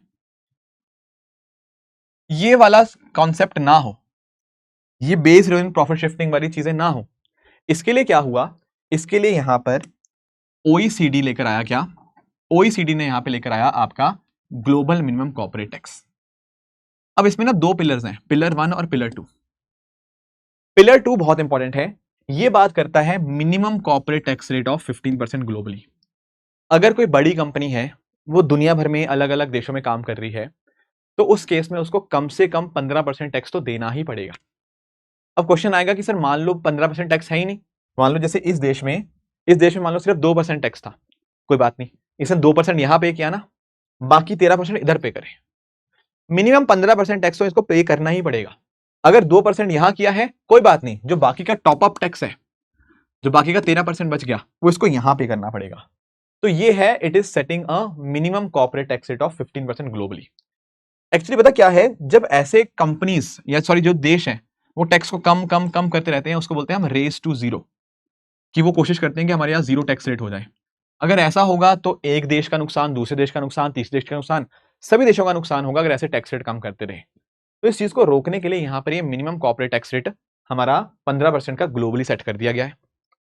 बाकी यहां पर पिलर 1 बोलता है कि भाई कहां पर फिजिकल प्रेजेंस है ये मत देखो, यहां पर ये देखो कि मल्टीनेशनल कंपनी के कस्टमर्स कहां पर हैं। अगर कोई कंपनी के कस्टमर भारत में है ना, तो भारत को टैक्स मिलना चाहिए, ना कि ये कि उसका ऑफिस कहां पे है। समझे इस बात को? ये दो बातें, ठीक है? तो दिस इज देयर। बाकी इसके अलावा इसके अंतर्गत प्लेस ऑफ इफेक्टिव मैनेजमेंट की बात हुई है। प्लेस ऑफ इफेक्टिव मैनेजमेंट का मतलब क्या है? देखो यहां पर पता लगना चाहिए कि कहां पर एक्चुअली बिजनेस हुआ है।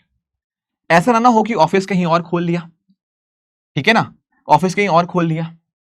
इफेक्टिवली आप कहां से मैनेज कर रहे हो, कहां पर इंपॉर्टेंट डिसीजंस लिए जा रहे हैं, वो जानना बहुत इंपॉर्टेंट है, क्योंकि टैक्सेस भी उस हिसाब से फिर यहां पे लिए जाएंगे। ये बात आती है प्लेस ऑफ इफेक्टिव मैनेजमेंट या पोइम रूल्स की। समझे इस बात को? ठीक है। कुछ और भी बातें हैं जो हमें यहां पे देखनी है। जैसे एक आता है transfer pricing and advance pricing agreement. इसको भी अंडरस्टैंड करते हैं कि आखिर ये कॉन्सेप्ट क्या है ट्रांसफर प्राइसिंग और एडवांस प्राइसिंग एग्रीमेंट का। देखो प्लीज देखना यहां पे, ये जो कॉन्सेप्ट है ना ट्रांसफर प्राइसिंग का,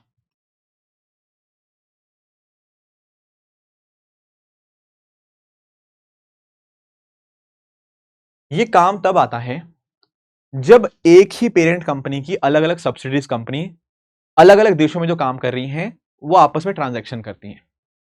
अब आप लोग सोच रहे होंगे सर कुछ भी समझ नहीं आया आपने जो बोला। देखो मान लो यहां पर एक कंपनी है ए, ठीक है, और एक दूसरी कंपनी है बी। ये दोनों कंपनीज क्या है, ये सब्सिडरी कंपनी है, मतलब इनकी पेरेंट एक है, इनका ऊपर मालिक एक ही है, बस अलग अलग कंपनीज बना रखी है, बस पेरेंट इनका एक ही है। इनको आप बोलते हैं क्या, we call them as subsidiary companies, ठीक है। इनके ऊपर ओनर इनका एक ही है एक तरह से। अब लेट से ये कंपनी ए काम करती है कंट्री पी के अंदर, और बी कंपनी काम करती है मान लो कंट्री क्यू के अंदर। अलग अलग देशों में काम करती है, अलग अलग देशों में काम करती है, ठीक है।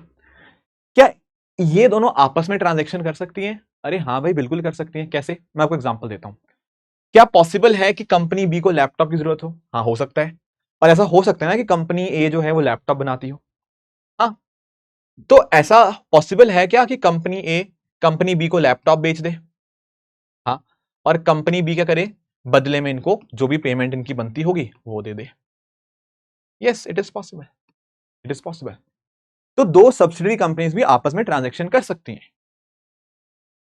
पर होता पता क्या है, कई बार इस चीज का मिसयूज हो सकता है। पॉइंट आता है वो कैसे मिसयूज कैसे हो जाएगा। देखो ये दोनों देश अलग अलग हैं, ये देश अलग है, ये देश अलग है।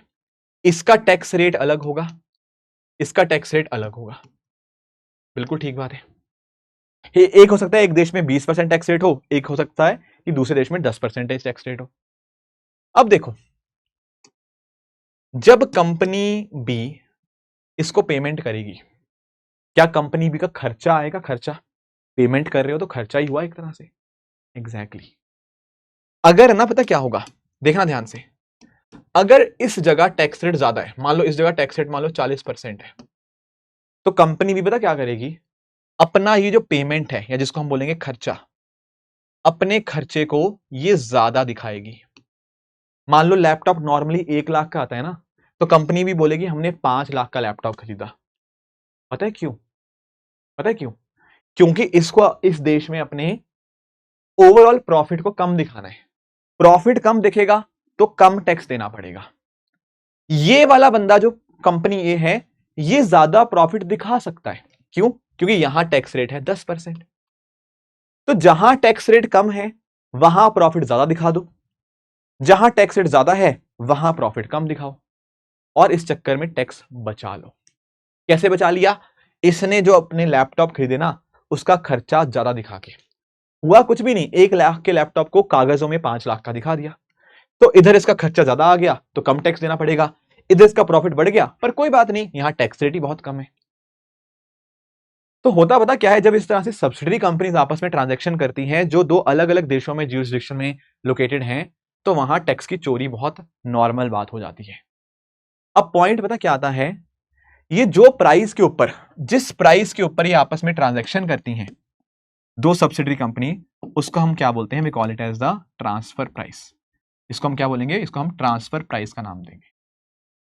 ठीक है, दो सब्सिडरी कंपनी जिस रेट पे आपस में ट्रांजैक्शन करती है। अब सरकारें बता क्या बोलती हैं कि ये जो ट्रांसफर प्राइस है ना, ये अपने आप में आर्म्स लेंथ प्रिंसिपल को फॉलो करना चाहिए। कौन से प्रिंसिपल को फॉलो करना चाहिए? अपने आर्म्स लेंथ प्रिंसिपल को। इसका क्या मतलब? आर्म्स लेंथ प्रिंसिपल का मीनिंग बहुत सिंपल होता है कि एक कंपनी ऐसे बिहेव करे जैसे वो सामने वाले को जानती ही नहीं है। ठीक है, ये होता है आर्म्स लेंथ प्रिंसिपल कि हम आपको नहीं जानते। अगर ये कंपनीज एक दूसरे को ना जानती होती तो किस रेट पे ट्रांजैक्शन होता? उसी को बोलते हैं कि we will do transaction at arms length principle. कि अगर ये ना जानती होती तो जो रेट लगाते, जैसे 1 लाख रुपए का लैपटॉप था तो 1 लाख ही लगाओ, यहां पर इसको 5 लाख लगाने की कोई जरूरत नहीं है। इसको बोलते हैं आर्म्स लेंथ प्रिंसिपल पे अपनी ट्रांजैक्शन को करना। तो होता पता क्या है, जब भी इस तरह से मल्टीनेशनल कंपनीज जो अलग अलग देशों में लोकेटेड हैं, उनकी अलग अलग सब्सिडरी कंपनीज हैं, तो उनके साथ जो आपके देश होते हैं वो साइन करते हैं एडवांस प्राइसिंग एग्रीमेंट। क्या साइन करते हैं? एपीए, एडवांस प्राइसिंग एग्रीमेंट, ताकि कोई समस्या ना हो, ताकि पहले से ही पूरी क्लैरिटी रहे, पहले से पूरी क्लैरिटी रहे कि क्या किस रेट के ऊपर ट्रांजैक्शन होने वाले। उसको हम बोलते हैं एडवांस प्राइसिंग एग्रीमेंट। एक बार पढ़ लेते हैं इसको, क्या लिखा हुआ है यहां पर ये कह रहा है transfer pricing involves pricing of transactions between related entities. Related मतलब कुछ कनेक्शन है, जैसे फॉर एग्जांपल एक मल्टीनेशनल एंटरप्राइज की वो सब्सिडीज हो सकती हैं। तो इंश्योर क्या करना है? इंश्योर ये करना है कि जो ट्रांजैक्शन होंगी वो आर्म्स लेंथ बेसिस के ऊपर यहां पे ट्रांजैक्शन हो। ऐसे प्राइजेस पे अगर मान लो अनरिलेटेड पार्टीज होती तो किस रेट पे ट्रांजैक्शन करती। तो भारत की टैक्स अथॉरिटीज ये स्क्रूटनाइज करती हैं कि ट्रांसफर प्राइसिंग का पर्पस कहीं ना कहीं प्रॉफिट शिफ्ट तो नहीं है, टैक्स बेस को इरोड करने के लिए तो नहीं हो रहा, ये सारी चीज चेक करी जाती है। बाकी जो अथॉरिटी फॉर एडवांस रूलिंग होती है, ये कहीं ना कहीं बाइंडिंग एडवाइस देती है टैक्स पेयर को कि कैसे आपको इनको हैंडल करना है। तो मल्टीनेशनल कंपनीज को प्लानिंग में यहाँ पे ये मदद करती है। समझे इस बात को? ठीक है, एक बात यहां पे और लिखी हुई है, जनरल एंटी अवॉइडेंस रूल्स। इसमें पता क्या होता है कि कई बार ना कंपनीज पता क्या करती है, कंपनीज जानबूझकर कोई ऐसी इकोनॉमिक एक्टिविटी करती हैं जिसका प्राइमरी इंटेंशन टैक्स की चोरी करना है, टैक्स को बचाना हो। तो जो जनरल एंटी अवॉइडेंस रूल है ना, उसके अंदर कुछ ऐसी प्रोविजन गिवन होती हैं कि ताकि अगर कोई देश या सॉरी ऐसी कोई कंपनी जो टैक्स अवॉइडेंस को करना चाह रही है बहुत ही एग्रेसिवली, तो उस केस में अगर उसका इंटेंट जो है वो केवल और केवल टैक्स बचाने का है तो उसके ऊपर एक्शन लिया जा सकता है। ठीक है, तो उनको यहां पे ये टारगेट करता है जो केवल और केवल टैक्स बेनिफिट के लिए कोई इकोनॉमिक एक्टिविटी की जाए। उनका काम ये नहीं था कि कुछ इकोनॉमिक एक्टिविटी करनी है, नहीं नहीं नहीं, उनका पर्पस सिर्फ एक था, टैक्स बचाने का। तो अगर कोई ऐसा चीज करी जाए, कोई ऐसी ट्रांजैक्शन करी गई है जिसका सोल पर्पस, जिसका इकलौता पर्पस सिर्फ एक बात था, टैक्स बचाने का, तो वहां पर क्या हो सकता है, जनरल एंटी अवॉइडेंस रूल्स वहां पे सामने आ जाते हैं, ताकि इस तरह के टैक्स अरेंजमेंट्स जो कि कहीं ना कहीं लूप होल्स का मिसयूज करने के लिए करे गए हैं, उनको हम यहाँ पे रोक पाए। तो टैक्स अथॉरिटी के पास एक तरह की पावर आ जाती है कि वो किसी भी चीज को रोक सकते हैं अगर उनको लगता है कि कोई ऐसी चीज करी गई है जिसका एकमात्र उद्देश्य क्या था, टैक्स को चोरी करना या टैक्स जो लॉस थे उनका लूप होल्स का मिसयूज करना। राइट, ये है आपका जनरल एंटी अवॉइडेंस रूल्स। तो ये सारी चीजें हमने यहां पे डिस्कस करी टैक्सेशन वाले टॉपिक के अंदर। आपने नोटिस किया होगा कि हमने डायरेक्ट टैक्स भी देखा, हमने इनडायरेक्ट टैक्स भी देखा। बाकी आप एक बार उस चैप्टर को गो थ्रू करिएगा, पढ़िएगा इसके अंदर, ठीक है ना। बहुत सारा कंटेंट है, मैंने आपके साथ साथ डिस्कस करने की कोशिश करी, क्योंकि कई बार बच्चों को कॉन्सेप्ट तो क्लियर होते हैं पर जब वो बुक पढ़ने की कोशिश करते हैं तो उनसे बुक यहाँ पे नहीं पढ़ी जाती। तो दैट इज वाई हमने यहाँ पे सारे पॉइंटर्स आज सेशन में डिस्कस करने की कोशिश करी है। इसी तरह से दोस्तों आप सब लोग भी अपने एंड पे हार्डवर्क करते रहिए। Thank you so much for joining, all the very best, keep working hard and मेहनत से पढ़िए, काम करिए, MCQ सॉल्व करिए ताकि आपको ऐसे क्वेश्चन में कोई परेशानी यहाँ पे ना हो। तो all the very best and thank you so much. जय हिंद।